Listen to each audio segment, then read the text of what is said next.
I don't care who you are. Life is going to knock you down. Listen to me, many of you right now, life's got you up against the rope, and you got to do me a favor. Like, you can't give up. You can't give in. Pain is temporary. Pain is your friend. Pain is going to take you to the next level. When you going through pain, I know what you feeling. I know exactly, because I've been there. I've done that. But you got to work through it. And the reason why most of you are not successful is because every single time stuff not going your way, you give up, you quit, you let go, and people feel weakness. They feel it. You can feel when somebody's not committed, when they're not all in, when they're not dedicated. And there's another level you get to when you go all in. Winners win and losers lose. There are going to be times that you're going to be wondering, why should I keep showing up and working my business? Why should I keep at it?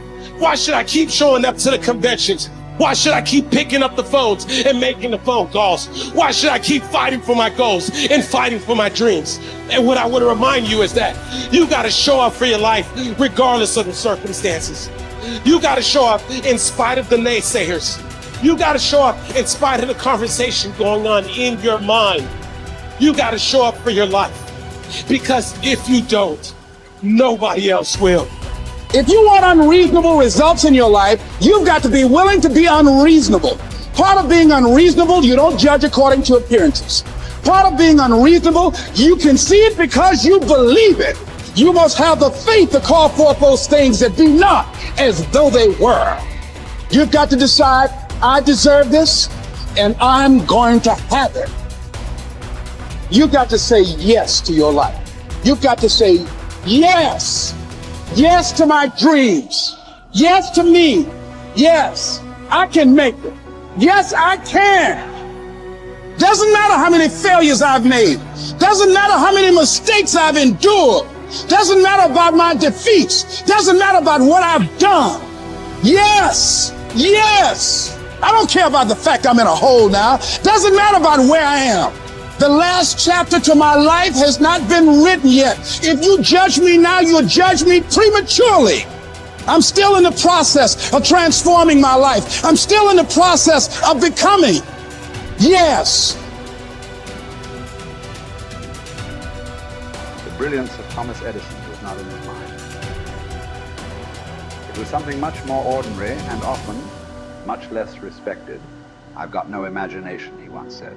I never dream. I've created nothing. If you're someone who doesn't like Edison, you might think that this is Edison admitting to stealing his inventions from other, more brilliant inventors, like Nikola Tesla. Not quite, but he did readily concede that most of the credit belonged to something other than his brain. The genius hangs around his laboratory day and night, Edison said. If anything happens, he's there to catch it. If he wasn't, it might happen just the same. Only it would never be his. What he's talking about is showing up.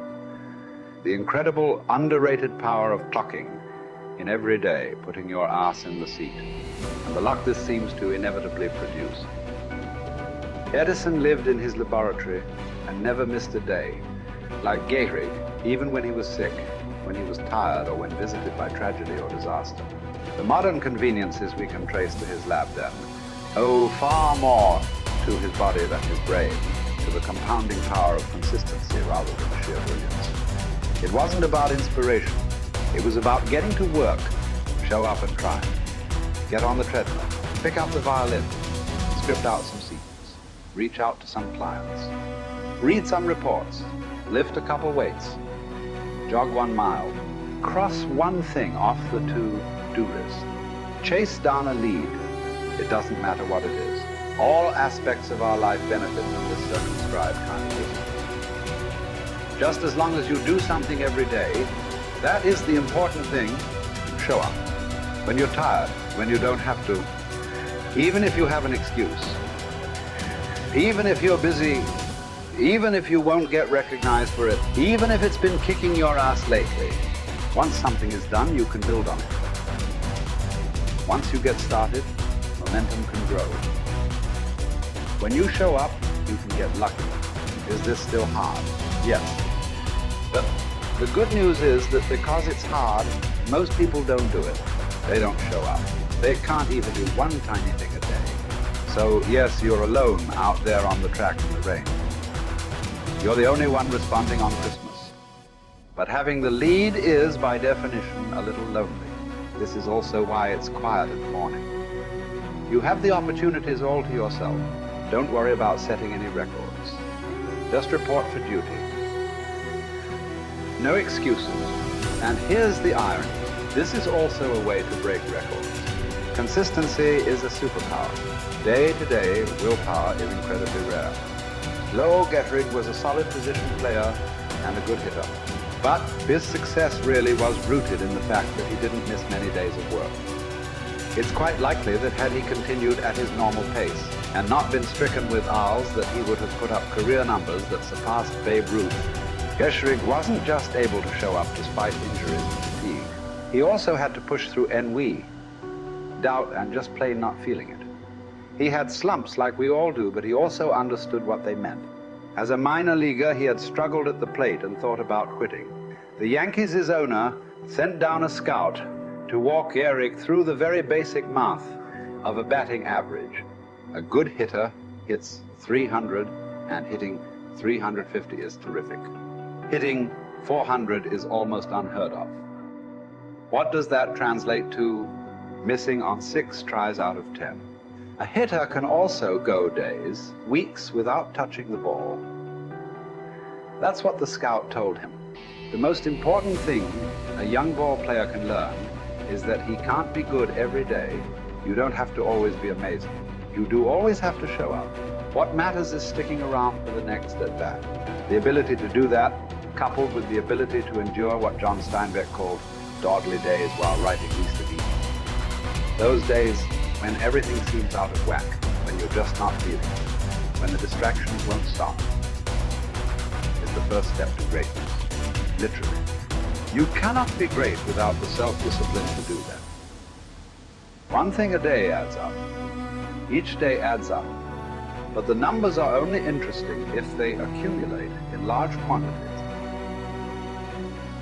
You guys that are just getting started, you're not going to start right here. You're going to start down there, probably in another city, another town. I grew up in Lake Charles, Louisiana, no money, raised by a single mother. I was in debt at 25 years old. First thing that I had to do in my life was not learn a new skill. First thing I had to do to get my life moving in the right direction was self-development. It is vital. It was vital for me that I improved myself and I could start depending upon me. I had to show up every day with some rituals, some disciplines, and start getting myself to trust me, not trust others, but trust myself to do the right thing every day. One of the things that I started doing was beating the sun up every morning. I'm going to beat that sun up every morning so that I have the discipline and the control over my life. So I knew, hey, before that thing pops, I'm going to pop. I'm going to get out of bed, depend on myself, get up at the same time every day. And for me, that time, regardless of where I was beat that sun up. No matter where I am, I'm going to beat that thing up. So it gives me a sense of control over my own life. Second thing,